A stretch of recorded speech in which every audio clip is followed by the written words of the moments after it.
Hope you enjoyed this one. This is Solomon asking my latest review on Bleach, chapter 638. Huh. We're continuing with the fight last week between Mayuri and the Soul King's left hand. Oh, and any of you saw my video last week, I'm sorry if you got a bit confused. That I kept confusing the left hand with the right hand that was inside of Ukitake. Hey, hey, hey, that's my fault. That is my fault, and I apologize for my behavior and for misleading you in any way. Hey, that's an apology. I'm sorry. Anyway, the situation for them is very clear. Yeah, Mayuri, he's taking on this thing for himself. This thing calling himself Pandarus and Bankuras or whatever. Like, its name is hard to pronounce. Like, basically. We all know that the left hand was called Migami, but this one's calling itself Pandarus. That means that each of the Soul King's individual body parts has their own consciousness, maybe even their own names. I mean, it makes sense. I mean, and it even probably has their own special abilities. For example, the Soul King's left hand had the ability to it was keeping Ugitake alive by staying inside of him because he had such a childhood disease but his illness was so severe that he would have died as a child. But the Migami Sama kept him alive all this time over the hundreds of years that he's been around.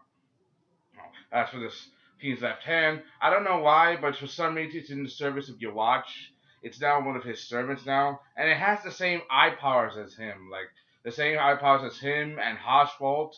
It has multiple eyes and the ability to possibly see the future actions and the future. And like that's something you gotta consider. But how could your watch possibly taking control of the Soul King's left hand? I mean, he is his son. He is the Soul King's son, the first Quincy, the Almighty. That means he has potential to do a lot of things. He has the potential to kill the Soul King. That means he has the potential to do anything. And basically, it makes a lot of sense. Anyway, things are what you call very clear and unsure of. Things are what you call like very duplicit. For example, Mayuri, he keeps trying to understand, even mocking this Pandarus, the left hand of the Soul King. Mocking this, even trying to give it a new name, but all he's just doing is trying to piss it off, basically. I mean, you're talking to a giant hand, a giant arm, basically. This thing could probably smash you. And it has weird ability. Energy has the ability to extend its nervous system and corrupt and destroy anything it touches, make things its puppet. It even entered Kenpachi's body and ripped his arm and destroyed part of his nerves. And Kenpachi, all he did was rip his own arm off. But that's because Kenpachi's a brute. He's all about fighting. While Mayuri thinks with his head, not his sword. So you have to understand this. He is a master strategist, always coming up with multiple strategies, avoiding things in his own way, trying to come up with a way. He's trying to fighting, knowing that he has to avoid the attacks.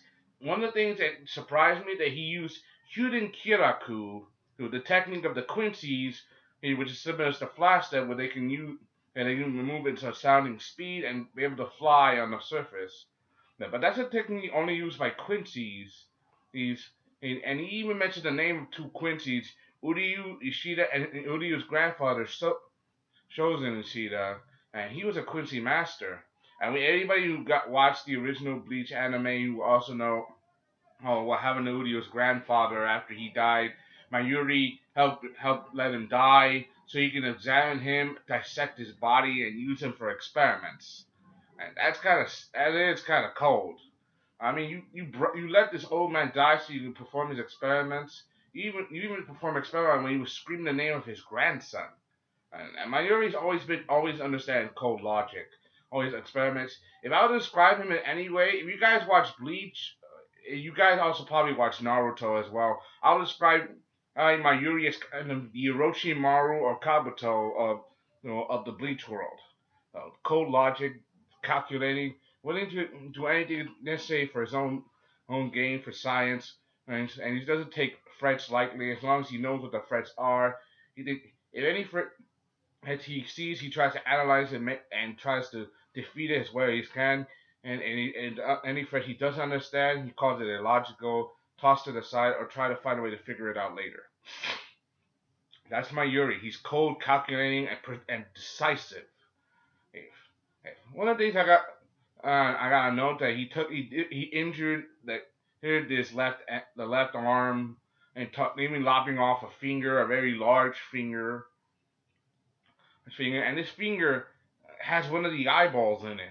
Like as the main body carries one eyeball, the other body, while the body part that came off the finger, or that very large finger, I think it's the thumb. I think no, it's the pinky, because it's the left hand. It's the pinky.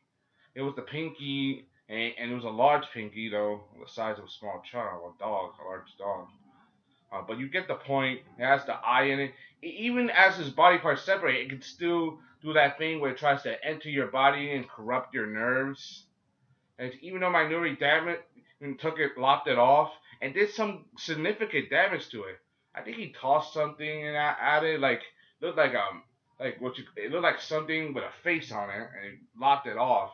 It did some brain damage because that thing started screaming, and it was very significant. But even after this thing had its body part locked off and tried to attack my Yuri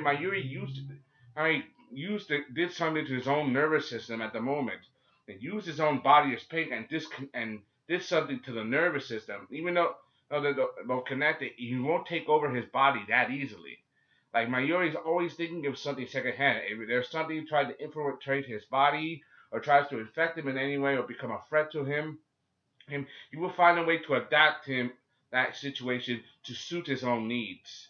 Because that's how cold and calculating he is, and always decisive, merciless in any way. He's willing to use his own troops, his own comrades, as tools to meet his own end. And if it comes to when it comes to him fighting and battling himself, collateral damage be damned, because he's willing to do that much, as to prove that he's willing to make sure that he comes out victorious and has another specimen to dissect. And there's a part of him. I think there's a part of him. He does want to dissect the Soul King's left arm. He does want to dissect it to see how it works. I mean, after all, what we saw from the right arm that was inside of Ukitake, he wants to learn more about the Soul King's body parts. Especially now that this one has become a slave to your watch. Maybe he wants to dissect it to try to get it under control, to use it for his own needs. Maybe even use it to bring back the Soul King in a way. But either way, I don't know. I don't know. But Mayuri's been cold and calculating that way. So let's just hope and see what the fight's getting heating up. I want to see if this left hand has more to it than just printing out taking out a person's nervous system, taking over cells of anything, any object or inanimate objects, whatever. I want to see what happens next. Hope you enjoyed this part of Comdey with this Solomon Adams gave a latest review on Bleach chapter 6, 34, 38. Hey, definitely one of the craziest anime and manga scenes I've ever seen. Did you expect this? The Soul King's left arm? I didn't. Hope you enjoyed this part of Comdey. Thank you. Bye. I'm out. Crazy.